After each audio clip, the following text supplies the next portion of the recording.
मोहतरम दोस्तों, वकिला बरादरी, सहाफ़ियों, तलबा और इस मुल्क के बाशऊर शहरियों, आज हम एक ऐसे दौर में खड़े हैं जहां सच बोलना जुर्म बन चुका है और जुल्म को कानून का लिबादा उड़ा दिया गया है। ईमान मज़ारी और हादी अली की नाहक गिरफ्तारी और उसके बाद अदालतों की जानिब से नाइंसाफ़ी पर मबनी फ़ैसले इस बात का सबूत हैं कि हमारे अदालती निज़ाम में इंसाफ कमज़ोर और ताकतवर के कदमों तले रौंद दिया गया है। आज अदालतें फ़ैसले तो सुना रही हैं, मगर इंसाफ कहीं दिखाई नहीं देता। आइन हमें बोलने की आज़ादी देता है, इख्तिलाफ़ राय का हक़ देता है, मगर अफसोस कि ये आइन सिर्फ़ कमज़ोर के लिए है। ताकतवर के लिए आइन और कानून महज कागज़ के चंद टुकड़े बन चुके हैं। कमज़ोर हमेशा मकड़ी के जाले में फंस जाता है और ताकतवर इस जाले को अपनी मर्ज़ी से बुनता है। वकला बरादरी की खामोशी समझ से बालातर है। तारीख़ गवाह है कि जब भी जुल्म के ख़िलाफ़ खड़े होने का वक्त आया, अगर अहले इल्म और अहले कानून खामोश रहे तो जुल्म ने जड़ पकड़ी। हम किसी सियासी जमात से ये शिकवा नहीं करते कि वो जुल्म पर खामोश क्यों है, लेकिन जब वकला जो आइन के मुहाफ़िज़ कहलाते हैं खामोश हो जाएं तो ये खामोशी जुर्म बन जाती है।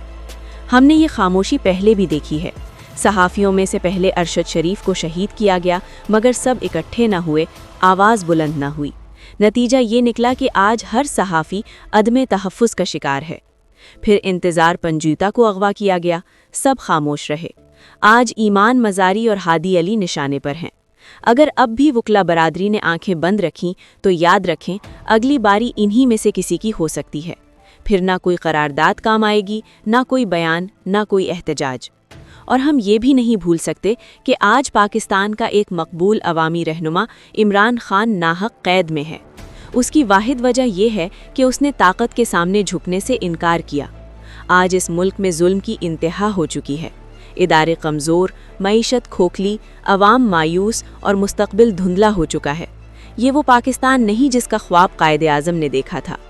बैनुल अक़वामी सतह पर भी हमारे ज़मीर का इम्तिहान हो रहा है। फ़लस्तीन को तन्हा छोड़ दिया गया है। अमेरिका खुले आम तबाही फैला रहा है और अफसोस के साथ कहना पड़ता है कि हमारी रियासती पॉलिसी और ताकतवर इदारे इस जुल्म पर खामोश तमाशाई ही नहीं बल्कि बिलवास्ता शरीक बने हुए नज़र आते हैं। जब मज़लूम पर बम बरस रहे हों और मुसलमान मुमालिक खामोश हों तो ये सिर्फ सियासी नाकामी नहीं, इखलाकी दिवालियापन होता है। ये सब कुछ इस बात का ऐलान है कि हमारा मुल्क अंदर से खोखला हो चुका है। इंसाफ बिकता है, सच दबाया जाता है और मुज़ाहिमत करने वालों को जेलों में डाला जाता है। मगर तारीख़ ये भी बताती है कि जुल्म हमेशा के लिए नहीं रहता।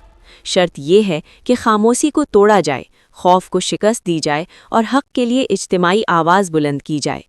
आज अगर हमने ईमान मज़ारी, हादी अली, इमरान खान, सहाफ़ियों और मज़लूम फ़लस्तीन